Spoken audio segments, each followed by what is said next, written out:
চলো ইতিহাসের 2026 সালে মাধ্যমিক পরীক্ষার্থী যারা আছো, যারা ইতিহাস পড়িছো, শোনো, ইতিহাস না পড়ে আমি বলেছি ইতিহাস কোশ্চেন ব্যাংক ডাইরেক্ট করো।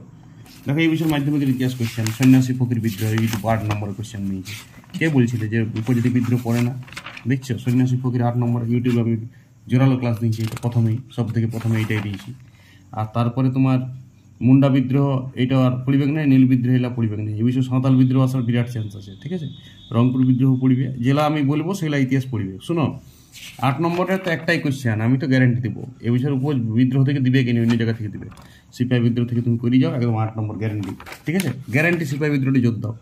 আর 4 নম্বরের যে 6টা কোশ্চেন করতে হয় সেটাও আমি কমন দেবো। আর 11 দুগুণে 22, এইটা ম্যান প্র্যাকটিস করতে হবে এইটা। আর তার আগে সর্বোপরি 54 বাদ দাও, 36 নম্বরে শর্ট প্রশ্ন আছে। এইটাই 36 তুলতে হবে। আমি বলেছি শর্ট প্রশ্ন ডিটেলস করো। আজ থেকে শুরু হয়ে গেল আমার 2024-25 সালের টেস্ট পেপার, STA মানে পর্ষদের টেস্ট পেপারটা ডিটেলস শর্ট কোশ্চেন পাবে সব পেজ ডিটেলসে। শর্ট কোশ্চেন ডিটেলসে যখনই করবে, বড় প্রশ্ন সব আপনিই হয়ে যাবে। 4 নম্বর উত্তর তক তোমার আর পড়ার দরকার হবে না। 36 নম্বরের শর্ট প্রশ্ন আর 2 নম্বরের 11টা প্রশ্ন, ওই 16টাই করবো, কিন্তু 11টা করতে হবে পরীক্ষা। এখন আমরা প্র্যাকটিস 16টাই করবো, এখন কোনো অপশন করবো না। টেস্ট পেপারের সব পেজ নিখুঁত করবো। আর তার মধ্যে মাধ্যমিক 2025-এ যেগুলো পড়ে গেছে সেগুলো বাদ দেবো। একদম বড় কোশ্চেনগুলো ডাইরেক্ট বাদ দিয়ে দেবো, ওইগুলো করবো না। কিন্তু ওইগুলো থেকে MCQ করবো, MCQ সাজেশন করবো না। পুরো সাজেস্টিভ পড়বো, ইতিহাসে 90 তুলবো, এটা আমার লক্ষ্য। তো আজকে ফার্স্ট পেজটা আমরা 36 নম্বরের MCQ করবো। সবাই খুলো 124 পাতা পর্ষদের টেস্ট পেপার, সিরিয়াল চলবে পর্ষদের সব টেস্ট পেপার পেজ। আমার সাথে তোমরাও খুলবে, দেখো কিভাবে করতে হয়, ডিটেলসে কী করে করতে হয়। জীবনের ঝরাপাতা গ্রন্থটি একটি, দেখো এইখানে পড়েছে জীবনের ঝরাপাতা। তো জীবনের ঝরাপাতা ডিটেলস এইটার উপরেই আমার কাছে সব তথ্য দেওয়া আছে। দেখো জীবনের ঝরাপাতা সরলা দেবী, জীবনের ঝরাপাতা সরলা দেবী, এটা একটা আত্মজীবনী। সরলা দেবী লিখেছিল। এইটি 1944 থেকে 45 সালে দেশ পত্রিকায় প্রকাশিত হইত। দেশ পত্রিকাটা কি পত্রিকা বটে? মাসিক পত্রিকা না সাপ্তাহিক পত্রিকা? এটা একটু সার্চ করবে। তাহলে এটি 1944 সালে হয়েছে। এটি সরলা দেবী চৌধুরানী গ্রন্থটি রচয়িতা, একটা দেশ পত্রিকায় প্রকাশিত হইতো। এটা একটা আত্মজীবনী বটে। দেখো উত্তরটা শুধু আত্মজীবনী করলেই হতো, কিন্তু আমি ডিটেলসে করে দিলাম। অন্য পেজে দেখবে এইটাই পাবে যে জীবনের ঝরাপাতা কার লেখা। কোন পেজে পাবে জীবনের ঝরাপাতা কত সালে তৈরি হয়েছিল, কোন পত্রিকায় সব। তাহলে আমার একটা শর্ট কোশ্চেনে ঢুকলাম, 4টা শর্ট কোশ্চেন উত্তর করে বেরিয়ে গেলাম। তাহলে আমাকে মোটামুটি 5টা পেজ করলেই তুমি দেখবে 6 নম্বর পেজ থেকে MCQ আটকিবে না, একদম শিওর। নিম্নবর্গের ইতিহাস চর্চার জনককে, শোনো, নিম্নবর্গের ইতিহাস চর্চার জনক হচ্ছে রণজিৎ গুহ। এই 1982 সালে নিম্নবর্গের ইতিহাস চর্চার জন্য একটা বই লিখেছিল। বাস, আর কিছু তথ্য আছে এখান থেকে? আর কিছু তথ্য নেই। ওকে। বঙ্গদর্শন পত্রিকায় প্রকাশিত হয় কত সালে? বঙ্গদর্শন পত্রিকা প্রকাশিত হয়, এটা 1872 সালে বঙ্কিমচন্দ্র চট্টোপাধ্যায় বঙ্গদর্শন পত্রিকা প্রকাশিত করেন। তো এটা একটা মাসিক পত্রিকা, এটা মনে রাখবে। এটা মাসিক না সাপ্তাহিক, মাঝে মাঝে দেয়। তাহলে বঙ্গদর্শন পত্রিকা একটা মাসিক পত্রিকা। রামমোহন রায়ের পরবর্তীকালে ব্রাহ্ম সমাজ পরিচালনা করেন দেবেন্দ্রনাথ ঠাকুর। একদম দেবেন্দ্রনাথ ঠাকুর 1833 সালে এই দায়িত্ব নিয়েছিল রামমোহনের মৃত্যুর পর। ব্রাহ্ম সমাজ রামমোহন মৃত্যু হয়েছিল 1832-33 নাগাদ, আর তারপরে দেবেন্দ্রনাথ ঠাকুর দায়িত্ব নিয়েছিল। সবাই সিরিয়াস রাখবে। নীলদর্পণ নাটকটি প্রথম ছাপা হয়েছিল ঢাকায় 1860 সালে। দীনবন্ধু মিত্র সম্পাদক ছিল। রেভারেন্ড জমস লং এইটার যখন ফাঁসে গেছিল তখন এটার টাকা দিয়েছিল। এটা তো অনুপ্রেরণা জগাইছিল। তাহলে এখান থেকে অনেক প্রশ্ন হইতে পারে, কত সালে হয়েছিল, কে সম্পাদক ছিল দীনবন্ধু মিত্র। এই পেজে দিয়েছে কোথার থেকে প্রকাশিত হয়েছিল, ঢাকায়। তাহলে 4টা শর্ট কোশ্চেন করলাম একটি শর্ট কোশ্চেনে। এইটা যদি আমার নীলদর্পণ বড় নাটকটি সম্বন্ধে কিছু জানো 2 নম্বরে পড়ে, তখন এই 4টা তথ্য একসাথে জয়েন করে বাক্য গঠন করে দেবো। নিশ্চয়ই বাক্য রচনা করতে সবাই জানো। সেন্স অফ ল্যাঙ্গুয়েজ, এখানে ভাষার কোনো ইতিহাস আসছে না, ইতিহাস তথ্য দরকার। এবার প্রশ্ন হচ্ছে বাংলার নবজাগরণ ছিল কলকাতা কেন্দ্রিক। একদম এটা সমালোচনা পড়ে যে কলকাতা কেন্দ্রিক ছিল বলেই গ্রামের পশ্চিমবঙ্গের যে অন্যরা এটা কলকাতাতেই যা নবজাগরণ হয়েছিল, শিক্ষা দীক্ষা যা হয়েছিল কলকাতায়। গ্রামাঞ্চলের নদিয়া, পুরুলিয়া, হাওড়া, হুগলি, মালদা, বীরভূম এলাকাতে কিছু হয়নি, যা হয়েছিল কলকাতাতে। ইস্ট ইন্ডিয়া কোম্পানির এলাকাটাতেই নবজাগরণ হয়েছিল, বাকি কোথাও কোনো কিছু হয় না। কলকাতা কেন্দ্রিক বলা হয় কারণ এটা ছিল মানে কলকাতাতেই যা উন্নত হয়েছিল শিক্ষা দীক্ষা ভাবনা, কিন্তু অন্যান্য গ্রামাঞ্চলে যেমন ছিল তেমনি ছিল। নারী শিক্ষা ওখানে হইতেও নাই, পাশ্চাত্য শিক্ষাও কোনো প্রভাব পড়ে নাই। অন্য জায়গায় মালদা, মুর্শিদাবাদ, উত্তর দিনাজপুর যেমন ছিল তেমনি। তাহলে কলকাতাতেই যা হয়েছিল, ঢাকা, বরিশাল তখন তো ভাগ হয় নাই। সেই জন্য নবজাগরণটা কলকাতা কেন্দ্রিক বলা হয়। যা জ্ঞানীগুণী লোক ছিল সব কলকাতাতেই ছিল, এটা কিন্তু খুব ইম্পর্টেন্ট। প্রথম সরকারি শিক্ষা কমিশন, হান্টার কমিশন কত সালে এসেছিল? 1882 সালে লর্ড রিপনের আমলে। উইলিয়াম হান্টার ছিল এটার হ্যাঁ, এখানে যা যা হয়েছিল আমি হান্টার কমিশনের একটা ছোট ক্লাস দিয়ে আছে ইউটিউবে, দেখবে শর্ট ভিডিও। 1878 খ্রিস্টাব্দে অরণ্য আইনকে অরণ্যায়ন ভাগ করা হয় 3টি স্তরে। 3টি স্তর একটু দেখে নিবে, সালগুলো একটু দেখে নিবে। হ্যাঁ, এখান থেকে তথ্য দেওয়া যাবে অনেক কিছু, একটু পড়ে নেবে সবাই এখান থেকে। এইটা কিন্তু আরও তথ্য দেওয়া যেত। কোল বিদ্রোহ 1831 থেকে 32 অনুষ্ঠিত হয়েছিল কোথায়? ছোটনাগপুরে। বুদ্ধ ভকত, জয়া ভকত, সুই মুন্ডা এগুলা ছিল নেতা। হ্যাঁ, এটা মনে রাখবে একটু। আর ছোটনাগপুর জায়গাটা মনে রাখবে, সালটা তো দিয়েছে 1831-32। সন্ন্যাসী বিদ্রোহকে কে হিন্দুস্তানে যাযাবর বলেছেন? মজনু শাহ নাকি? Vincent Smith, James Warren Hastings. হ্যাঁ, ওয়ারেন হেস্টিং। হিন্দুস্তানে যাযাবররা এই বিদ্রোহ করেছিল। রংপুর, দিনাজপুরে, জলপাইগুড়িতে হয়েছে। সন্ন্যাসী ফকির বিদ্রোহ এবছর বড় প্রশ্ন এসেছে। হ্যাঁ, আমার ইউটিউবে ক্লাস দিয়েছে, ডিটেলসে দেখে নেবে। 1857 সালের বিদ্রোহকে ভারতের প্রথম স্বাধীনতা যুদ্ধ বলেছিলেন বিডি সাভারকার। দেখো 1857 সালের যে স্বাধীনতা যুদ্ধ, সিপাহী বিদ্রোহ, এটা ডিটেলস ক্লাস আমি ইউটিউবে দেবো। বড় প্রশ্ন এবছর আসবে কে এইখান থেকে। 8 নম্বরের প্রশ্ন তুমি সিপাহী বিদ্রোহ থেকে এবছর পাবে, একদম লিখে নাও, ঠিক আছে? আমি ইউটিউবে ক্লাস দেবো। ভারতের প্রথম রাজনৈতিক প্রতিষ্ঠান বঙ্গভাষা প্রকাশনী সভা 1836। গৌরীশঙ্কর ভট্টাচার্য ছিল এটার সভাপতি, ঠিক। মহারানীর ঘোষণাপত্র 1858 সালে প্রথম উদ্দেশ্য ভারতবাসীর আনুগত্য অর্জন। 1858 সালে জানো তো সিপাহী বিদ্রোহের পর মহারানী এসেছিল এবং এইখানে ভারতের প্রথম ভাইসরয় পদ করেছিল লর্ড ক্যানিংকে। হ্যাঁ, ইংল্যান্ড থেকে ডাইরেক্ট চলে এসেছিল এবং ভারতের লোক যে সিপাহী বিদ্রোহ করে দিল, সেখানে ভয় লেগেছিল ইংরেজদের। ফলে ইস্ট ইন্ডিয়া কোম্পানি কিছু কিছু জিনিস তুলে দিয়েছিল পড়া আইনগুলোকে, ঠিক আছে? চলো, তারপরের প্রশ্ন হচ্ছে ভারতীয় প্রজাদের স্বায়ত্তশাসনের অধিকার প্রদান। আচ্ছা, দিগদর্শন এর সম্পাদক। দিগদর্শন পত্রিকা 1818 সালে শ্রীরামপুর ছাপাখানা থেকে প্রকাশিত হয়েছিল। খুব ইম্পর্টেন্ট, এটা একটি মাসিক পত্রিকা। Joshua Marshman. দিগদর্শন পত্রিকা তুমি লিখে নাও, বড় প্রশ্ন আসবে দিগদর্শন। আর এখানে তুমি দেখো পত্রিকা দুটো প্রশ্ন। বঙ্গদর্শন বঙ্কিমচন্দ্র 1872। নোট করো, একটা শোনো, সংবাদপত্রের একটা আলাদা ভিডিও আমি দিয়ে দেবো, সাজাই দেবো সংবাদপত্র একদম নিচের সাল থেকে উপরের সাল তত সিরিয়াল একটা ছাপ করে দেবো তোমাকে পরিচয় সারণীর মতন। কে প্রকাশক, পত্রিকাটার প্রকৃতি কি, প্রকৃতিটা কি বলতো, কত সালে প্রতিষ্ঠা হয়েছিল, যদি ব্যান হয়েছিল কখনো, সেই ব্যান কখন হয়েছিল, ডিটেলস একদম সিরিয়াল সাল অনুযায়ী দিতে হবে। এটা এলোপাথাড়ি পড়লে হবে না, একদম সাজাইতে হবে জিনিসটাকে। হ্যাঁ, তো জোসুয়া মার্সম্যান এটা। জাতীয় শিক্ষা পরিষদ 1906-এর সভাপতি কে ছিল? দেখো, জাতীয় শিক্ষা পরিষদ সভাপতি ছিল সতীশচন্দ্র মুখোপাধ্যায়। বিজ্ঞান, কারিগরি শিক্ষা এবং দেশ সেবা শিক্ষা দিবার ছিল এটাতে। এটা 1906 সালে প্রতিষ্ঠা হয়েছিল, ঠিক আছে? আর মাতৃভাষায় শিক্ষাদানের কথাও বলা ছিল। বয়কট আন্দোলনের অর্থনৈতিক দিক থেকে ক্ষতিগ্রস্ত হয়েছিল মধ্যবিত্ত শ্রেণী। বয়কট আন্দোলন 1905 সালে, জানো তো, স্বদেশী বয়কট। লর্ড কার্জন তখন বাংলার ভাইসরয়। 1905। বাবা রামচন্দ্র কৃষক আন্দোলনের নেতৃত্ব দিয়েছিল যুক্তপ্রদেশে, তাই না? এটা স্বামী বিদ্যানন্দ।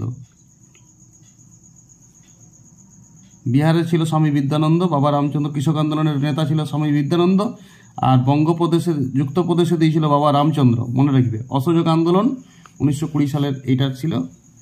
দলিতদের হরিজন আখ্যা দিয়েছিলেন গান্ধীজি। দলিতদের হরিজন পত্রিকাও গান্ধীজি সম্পাদক ছিল। হরিজন পত্রিকাটা একটু কত সালে হয়েছে একটু দেখে নেবে সবাই। সম্পাদক ছিল কিন্তু গান্ধীজি। গোয়া ভারতভুক্ত হয় 1961 সালে। হ্যাঁ, গোয়া রাজ্যটা ভারতের অন্তর্ভুক্ত হয় কত সালে? 1961 সালে। খুব ইম্পর্টেন্ট। তারপরে নেহেরু লিয়াকত চুক্তি, দিল্লি নেহেরু লিয়াকত আলী চুক্তি 1950 সালে এপ্রিলে এই চুক্তিটি স্বাক্ষরিত হয়েছিল। ভারত পাকিস্তান উদ্বাস্তুদের নিরাপত্তা দানেই ছিল এটা লক্ষ্য। ভারত এবং পাকিস্তানের যত যারা রিফিউজি, তাদের উদ্বাস্তু যারা ঘর হারা হয়ে গিয়েছিল এই ভাগ করার জন্য, তাদের নিরাপত্তা দানেই উদ্দেশ্য ছিল। আর প্রতিনিধি নির্বাচন করা হয়েছিল। এরপর বিভাগ খ থেকে প্রশ্ন। দেখো, বিভাগ গ থেকে একটি করে 16টি প্রশ্নের উত্তর দিতে হবে। প্রতিটি উপবিভাগ থেকে অন্তত একটি করে, মোট 16টি। প্রত্যেকটা উপবিভাগ থেকে একটি করে করতেই হবে এবং মোট 16টি। 16 নম্বর।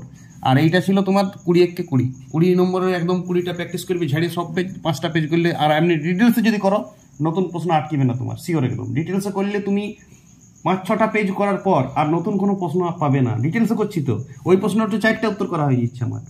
আমি 80টা প্রশ্নের উত্তর হয়ে গেল এখানে। 2 নম্বর, উলগুলান কি? উলগুলান হচ্ছে ভয়ঙ্কর বিশৃঙ্খলা। উলগুলান মুন্ডা বিদ্রোহে 1899 সালে উলগুলান চালু হয়েছিল এবং রাঁচি, ছোটনাগপুরের সিংভূমে এটাতে জনপ্রিয় ছিল। মুন্ডা বিদ্রোহের নেতা ছিল বিরসা মুন্ডা, ঠিক আছে। আর উলগুলান শব্দটা ওইখানেরই একটা শ্লোক ছিল, উলগুলান, বন্দে মাতরম যেমন ওই আদিবাসীদের এইটাই শ্লোক ছিল রাঁচিতে, উলগুলান। এই বিষয়ের মুন্ডা বিদ্রোহ থেকে প্রশ্ন আসার চান্স আছে, ঠিক আছে। করেছি কি মুন্ডা বিদ্রোহ বড় প্রশ্ন এসছে, হ্যাঁ 4 নম্বর এসে গিয়েছে। তাহলে মুন্ডা বিদ্রোহ অত সিরিয়াস নেবার নাই, এমসিকিউ 2 নম্বরের পড়লেই যথেষ্ট। ইতিহাস কোয়েশ্চেন কই, হ্যাঁ এই বিষয়ের কোয়েশ্চেন, হ্যাঁ মুন্ডা বিদ্রোহ বিষয় এসেছে, তাহলে অত সিরিয়াস নেবার নাই। কোল বিদ্রোহ ভালো করে পড়বে সবাই। কোল আর সাঁওতাল। বর্ণ পরিচয় কে রচনা করেন? ঈশ্বরচন্দ্র বিদ্যাসাগর রচনা করেছিল। সালটা একটু দেখে নেবে, 1856 19 সালে হবে। ফরার ব্লক কোন বছর প্রতিষ্ঠা হয়? 1939, সুভাষচন্দ্র বন্দ্যোপাধ্যায়, ঠিক আছে। উষা মেহতা কোন আন্দোলনের সাথে যুক্ত ছিল? ভারত ছাড়ো আন্দোলন 1942। এবারে ঠিক ভুল, ভারতের প্রথম কামান ব্যবহৃত হয় পলাশির যুদ্ধে, এটা ভুল। পলাশির যুদ্ধে হয় না, কোন যুদ্ধ হয়েছিল? পানিপথের যুদ্ধ হয়েছিল, পলাশির যুদ্ধ হয় না, 1526 হয়েছিল। পলাশির যুদ্ধের বহুত আগে। শ্রীরামপুর রামকৃষ্ণ মিশন প্রতিষ্ঠা করেছিলেন শ্রীকৃষ্ণ রামকৃষ্ণ, না স্বামী বিবেকানন্দ, 1897। খুব ইম্পর্টেন্ট, সালটা মনে রাখবে, 1897। এটা জিকের জন্য পড়ে, চাকরি পরীক্ষা তো পড়ে। সিধু কানু ছিলেন সাঁওতাল বিদ্রোহের নেতা, একদম রাইট, সঠিক উত্তর। রাজমহল পাহাড়ে সাঁওতাল বিদ্রোহের আমার ইউটিউবে ডিটেলস ক্লাস দিয়ে আছে, দেখে নিবি সাদা বোর্ডে। ভারতবর্ষ ইলবার্ট বিল সমর্থন করেছিল, না একদম করে নাই, ইলবার্ট বিল বিরোধিতা করেছিল। এবার উপবিভাগ মিলাইতে হবে। বীরেন্দ্রনাথ শাসমল, বীরেন্দ্রনাথ শাসমল কোনটা? অসহযোগ আন্দোলনের নেতা ছিল, তাই না? বাবা রামচন্দ্র তো এখনই পেয়েছিল তোমরা, উত্তরপ্রদেশ, যুক্তপ্রদেশ ছিল এখানে। শেরি বাঙ্গাল, ফজলুল হক। কংগ্রেসের সমাজতান্ত্রিক দল জয়প্রকাশ নারায়ণ, 1934। খুব ইম্পর্টেন্ট এইটা, 1934 কংগ্রেস সমাজতান্ত্রিক দল, যে কোনো চাকরি পরীক্ষায় পড়ে এটা, জয়প্রকাশ নারায়ণ, জেপি নারায়ণ, খুব ইম্পর্টেন্ট, মনে রাখবে সবাই। হ্যাঁ, রেখা মানচিত্রের সাহায্যে বুঝাবে। সাঁওতাল বিদ্রোহ আমরা এখন এটা করাবো না, পরে মানচিত্রে আমরা বুঝাই দেবো। তাও আমি ভারতের ম্যাপটাকে তোমাকে পরে বুঝাই দেবো। দেশীয় রাজ্য হায়দ্রাবাদ, দেখো একটু আমার খালি হাতে ম্যাপ। তুমি তখন ইন্ডিয়ার, এই তো পাকিস্তান ভাগ হয় না, এরকম একটা ম্যাপ আঁকে নেবে খাতায়, বাংলাদেশ ভাগ হয় নাই, ঠিক আছে। তো তখন তোমার হায়দ্রাবাদ এইখানটায় মোটামুটি। আর কি বলিস বলো, আর কি বলিস বলো? নীল বিদ্রোহে যশোর নদিয়া বাংলাদেশে এইখানটায় বর্ডারটায় নীল বিদ্রোহের কেন্দ্র যশোর নদিয়া। আর দেশীয় রাজ্য সাঁওতাল বিদ্রোহের এলাকা, সাঁওতাল বিদ্রোহ দামিনী কোহ এইখানটায়, বীরভূমের এলাকাটা, রাজমহল পাহাড়।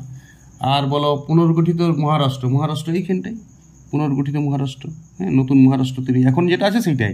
4টে ভূগোল জানলে ম্যাপ পয়েন্টিং অসুবিধা হবে না। যদি ম্যাপ পয়েন্টিং করবে ভালো জিনিস, ইতিহাসে ম্যাপ নিবে করে নিবে। যদি শর্ট কোয়েশ্চেন আটকে 4 পেয়ে যাবে তুমি ম্যাপ পয়েন্টিংয়ে, প্র্যাকটিস করে যাবে, কোনো ব্যাপার নাই।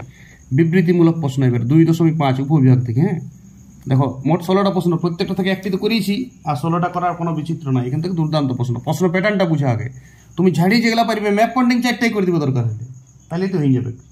আর এখান থেকে বিবৃতিগুলো একটি করবে। বিবৃতি প্রশ্নতে ডাউট থাকে, সবাইকে বলে দিচ্ছি। বিবৃতি প্রশ্ন তুমি একটি বেশি করো না, যেহেতু একটি করতেই হবে। কোনখানে একটা করবে ভাগ না, বিবৃতিগুলা। বাকি কোয়েশ্চেন সব করে দেবে, ঝাড়িয়ে দেবে একদম করে, গ্যারান্টি থাকলে। আর বিবৃতিগুলো একটি বেশি করো না, সময় নষ্ট করো না। বিবৃতিগুলো অনেক পড়ার সময়ও যায়, তার থেকে কোয়েশ্চেন উত্তর শুরু করে দাও। বিবৃতি পড়িতে হয়, হেজিটেশন থাকে। দেখো, নিম্নলিখিত বিবৃতিগুলির সঠিক নির্বাচন করো। স্বামী বিবেকানন্দ বর্তমান ভারত রচনা করেছিলেন, তার উদ্দেশ্য ছিল আধুনিক ভারতের ইতিহাস প্রণয়ন করা, একদম ঠিক, এইটাই হবে উদ্দেশ্য। হিন্দু ধর্ম প্রচার করার উদ্দেশ্য ছিল, স্বদেশিকতা প্রচার করার উদ্দেশ্য ছিল না।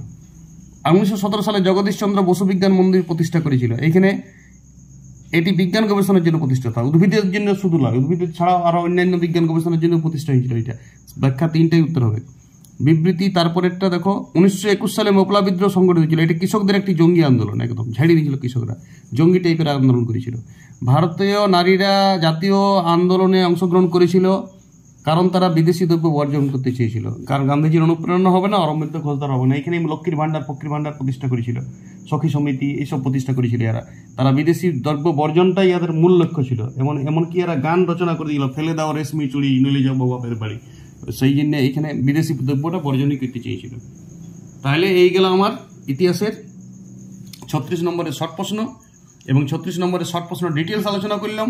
প্রতিটা পেজ এইভাবে যদি আমার সাথে ডিটেলস আলোচনা করতে চাও, একটা টেস্ট পেপার শেষ করতে চাও, এবং তাড়াতাড়ি ইতিহাসটা 2 মাসের মধ্যে 90 নম্বর অ্যাটেম্প করতে চাও, বই পড়ার কোনো দরকার নাই। বই থেকে উত্তর কালেকশন করে আমরা এটা সব করেছি। তুমিও বই পড়ার কোনো দরকার নাই, ছোট্ট একটা খাতা করো। আর এমসিকিউ 36 নম্বর তো টেস্ট পেপারের উপরেই করবো, ওটা কোনো খাতা করবো না। টেস্ট পেপারটা কোনো না কোনো এক কোণে আমি পেন্সিলিং, কলমিং ইত্যাদি করে লিখে দেবো, গেজে পেটে রেলে করে লিখে দেবো। কোনো তথ্য সাল তাল, আমি তো বলছি একটা প্রশ্ন এখান থেকে পাচ্ছি, শুধু প্রশ্নটা, উত্তরটা তো আমি 4টা দিচ্ছি, ওই উত্তরটাই তো করছি, তার সাথে সাথে আরো 4টা উত্তর তথ্য জোগাড় করছি। সলিড উত্তর হয়েছে। এইভাবে সবাই এগিয়ে যাও। ইতিহাস আর 2 মাস সময় লাগবে এইভাবে পড়াশোনা করলে। আর 26 সালে ইতিহাসে আমি 95 তুলব ওরেল নিয়ে, 90 তো তুলব, আমার 80 টার্গেট, তার বেশি টার্গেট না, 80 এবং ওরেলে 10 সারা দিবে, তাহলে আমি 90 আমার উঠে যাবে। এরপর আমি কোনোদিন 2 নম্বরটা খাতায় লিখে স্টাইলটা দেবো, 2 নম্বর কিভাবে, এর আগেও আমি ভিডিও দিয়েছি। এখন আমার 26 সালটা টার্গেট, কারণ আমি 25 সালের মাধ্যমিকের কোশ্চেন পেয়ে গেছি, আমি জানি আমি কোন লাভ করা প্রয়োজন। কিছু কিছু কোশ্চেন যদি পড়ে গেছে সেগুলো আর রিকেপ করবো না। 2 নম্বরে যদি কিছু কোশ্চেন এই বছর পড়ে গেছে সেগুলো আমি আর এই বছর আলোচনা করবো না। এবছর আমার পুরো টার্গেট থাকবে 26 সালের মাধ্যমিকটা। এখন যতদিন না 26 সালের মাধ্যমিকটা পার হয়, 26 সালে যারা মাধ্যমিকের ইতিহাস পরীক্ষা দেবে আমার সাথে, তারা যদি 90 পেতে চাও তারা আমার সাথে সহজে 90। সারা বছর ইতিহাস পড়ার কোনো দরকার নেই, টেস্টের 2 মাস আগে তোমাকে ইতিহাসটা রেডি করবে আমার কাছে। এই প্রসেসটা একবার পড়ে দেখো, এই প্রসেসটা আমি একদম আবিষ্কার করেছি, এই প্রসেসটাতে আমি দেখেছি, এর আগেও অনেক ভালো রেজাল্ট হয়েছে, 95 উঠেছে এই প্রসেসটা।